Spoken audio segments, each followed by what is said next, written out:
जी साहब, जनरल फैज ये ऑडियो टेपे नहीं करता था। बहुत बहुत शुक्रिया। क्यों जी, ऑडियो टेपिंग और टैपिंग जो है ये अनकॉन्स्टिट्यूशनल है। वो ज़ैद करता था या बकर करता था, आइन के खिलाफ है। इसकी आइनी हैसियत नहीं बदलती। सुप्रीम कोर्ट इस बात का डिक्लेयर कर चुका है वाज़े तौर पे कि टेलीफोन टैपिंग जो है बगैर कानूनी प्रोसेस के शदीद आइनी इनहराफ है, और उसके बुनियाद पर बेनज़ीर भुट्टो की 1996 में हुकूमत को बरतरफ करने का भी जवाब वो बना था, और उसको कानूनी और आइनी करार दिया गया था उस बरतरफी को। तो एक कतई गैर, उसकी जितनी मजम्मत करें वो कम है, क्योंकि वो आइन में इंसानी हकूक, बुनियादी हकूक जो प्राइवेसी का है, वो उसकी खिलाफ वर्जी है। और मैं अगर आपको जवाब देता चलूं तो मैं ये जरूर कहूंगा कि यहाँ गैर जिम्मेदाराना सवाल करके अरशद शरीफ की शहादत को में सहूलतकारी की गई।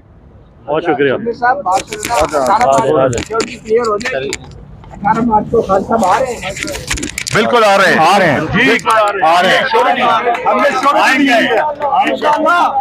शिबली साहब, ये बताइएगा शिबली साहब के जिस तरह से सदर मुमलिकत डॉक्टर आरिफ अलवी की और यास्मीन राशिद की ऑडियो भी लीक हो गई है, एक सरबराह की हैसियत से, वो तो इस मुल्क के सरबराह है ना, उनकी ऑडियो लीक कर रहे हैं, क्या कहेंगे इस हवाले से? देखें, ये एक बड़ी शर्मनाक बात है जो, और इसकी जो खालिक हैं वो, चाहे वो जिसके इशारों पे भी कर रही हैं, वो मरियम नवाज है, जो कि वीडियो ऑडियो की प्रोडक्शन की एक्सपर्ट है। उनके पास आपको हर किस्म की वीडियोस मिल जाएंगी। और सदर पाकिस्तान, ये आरिफ अलवी की बात नहीं है, ये सदर पाकिस्तान का ओहदा है, जिसमें कि ये जाहिर होता है कि उसकी गुफ्तगू भी टेप हो रही है। ये बड़े शर्म का मकाम है। ये जो आए हैं, जो हम पे मुसल्लत हैं, इन्होंने इस मुल्क को राजवाड़ा बना दिया है, इस मुल्क को एक मजाक बना दिया, एक बनाना रिपब्लिक बना दिया है।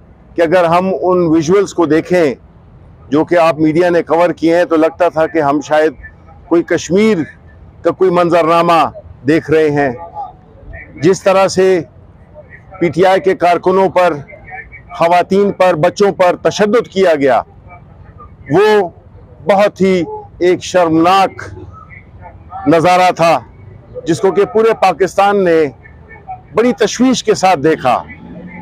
पाकिस्तानी अवाम देख रहे हैं कि इस मुल्क को किस तरफ ले जाया जा रहा है।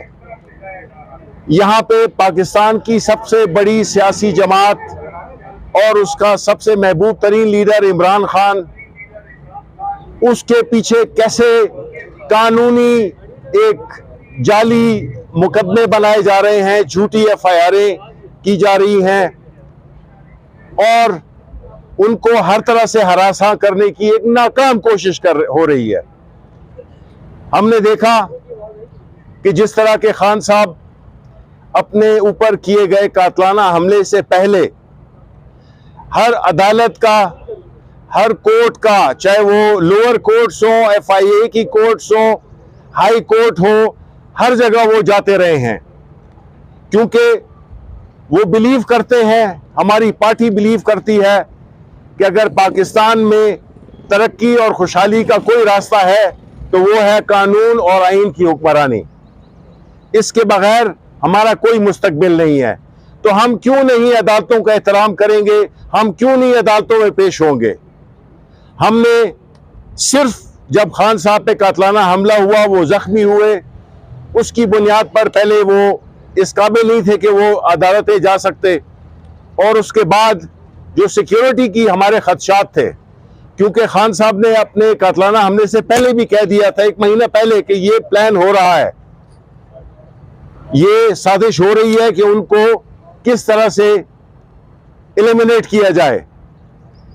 उसके बाद जब दूसरा प्लान का भी हमें पता चला कि उन पे कातलाना हमला एक और प्लान हो रहा है, तो हमने अपनी सिक्योरिटी के खदशात की बुनियाद पर एक अदालत, हम यहां पे भी पेश हुए, खान साहब यहां पे पेश हुए 28 तारीख को, और जो लोअर कोर्ट्स नहीं गए तो वो हमारा, आप सब जो उसकी ज्योग्राफी से वाकिफ हैं, लोअर कोर्ट्स में कि उधर तंग गलियां हैं और उसमें कुछ भी हो सकता है। पहले भी उस पे वहां पे कातलाना हमले हो चुके हैं।